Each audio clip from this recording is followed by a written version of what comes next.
Hello! ഇന്ന് നമ്മൾ അമ്മൂസിൻ്റെ മുടി വെട്ടാൻ പോവാണ് ട്ടോ. അമ്മൂസിന് നാളെ സ്കൂൾ തുറക്കാണല്ലോ. ജസ്റ്റ് ഒന്ന് മുടി വെട്ടി നല്ല സ്റ്റൈലാക്കാമെന്ന് വിചാരിച്ച് നമ്മൾ വീടിനടുത്തുള്ള ഒരു ബ്യൂട്ടി പാർലറിൽ പോവാണ് ട്ടോ. അപ്പോൾ ആൾ ജീൻസൊക്കെ ഇട്ടപ്പോൾ ആളാകെ മാറിപ്പോയി ട്ടോ. നമ്മൾ പെട്ടെന്നാണല്ലോ പിള്ളേരുടെ വളർച്ച. ഇങ്ങനെ കണ്ടപ്പോൾ എനിക്ക് ഭയങ്കര സന്തോഷമായിട്ടോ. അങ്ങനെ നമ്മൾ അമ്മൂസിനെ ഇതാ കയറ്റി കസേരയിലേക്ക് ഇരുത്തി.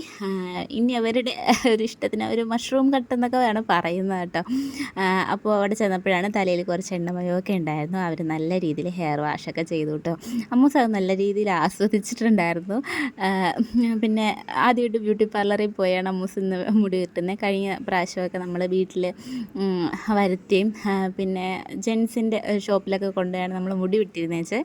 അങ്ങനെ ആദ്യമായിട്ട് നമ്മളിത് ബ്യൂട്ടി പാർലറിലൊക്കെ പോയി അമ്മൂസിൻ്റെ മുടിയൊക്കെ കട്ട് ചെയ്തു. അപ്പം അമ്മൂസിനെ നല്ല രീതിയിൽ മുടിയൊക്കെ കട്ട് ചെയ്ത് കഴിയുമ്പോൾ ചേട്ടായിക്ക് ഒരാശ എനിക്ക് മുടി കട്ട് ചെയ്യണം എന്ന് കേട്ടോ. അവർ നല്ല രീതിയിൽ സെറ്റൊക്കെ ചെയ്ത് വെച്ചു. ഇതാണ് അമ്മൂസിൻ്റെ ഫൈനൽ ലുക്ക് കേട്ടോ. നല്ല രസമുണ്ടായിരുന്നല്ലേ. അധികം മുടി നീട്ടില്ലാണ്ട് കെട്ടി വെക്കാം.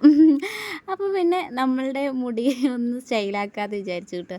ചേട്ടായിക്ക് ഞാൻ എപ്പോഴും ഒരേ രീതിയിലാണ് മുടി കെട്ടുന്നത് കേട്ടോ. അപ്പോൾ എൻ്റെ മുടി ചേട്ടായിയുടെ ഇഷ്ടത്തിന് അങ്ങ് വെട്ടി വെച്ചു. എനിക്ക് ഭയങ്കര സങ്കടം ഉണ്ടായിരുന്നു കേട്ടോ.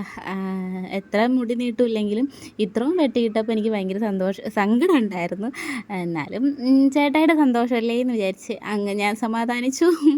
ഇതാണ് എൻ്റെ മുടി വെട്ടി കഴിഞ്ഞപ്പോഴുള്ളൊരു ലുക്ക് എന്ന് പറഞ്ഞാൽ എനിക്ക് നല്ല സങ്കടമുണ്ട്. പിന്നെ എന്നാലും എപ്പോഴും ഒരേ ലുക്ക് തന്നെ ഇരിക്കുന്നത് അത്ര ശരിയല്ലല്ലോ. ചെറിയ ചെറിയ വ്യത്യാസങ്ങളൊക്കെ വരുത്തണ്ടേന്ന് വിചാരിച്ചു. അങ്ങനെ മനസ്സിൽ സമാധാനിച്ചു. അങ്ങനെ നമ്മൾ കുറച്ച് കേക്കും ഐസ്ക്രീമൊക്കെ വാങ്ങിച്ച് നമ്മൾ വീട്ടിലേക്ക് പോയി. അപ്പോൾ ഇത്രേ ഉള്ളൂ. ബൈ.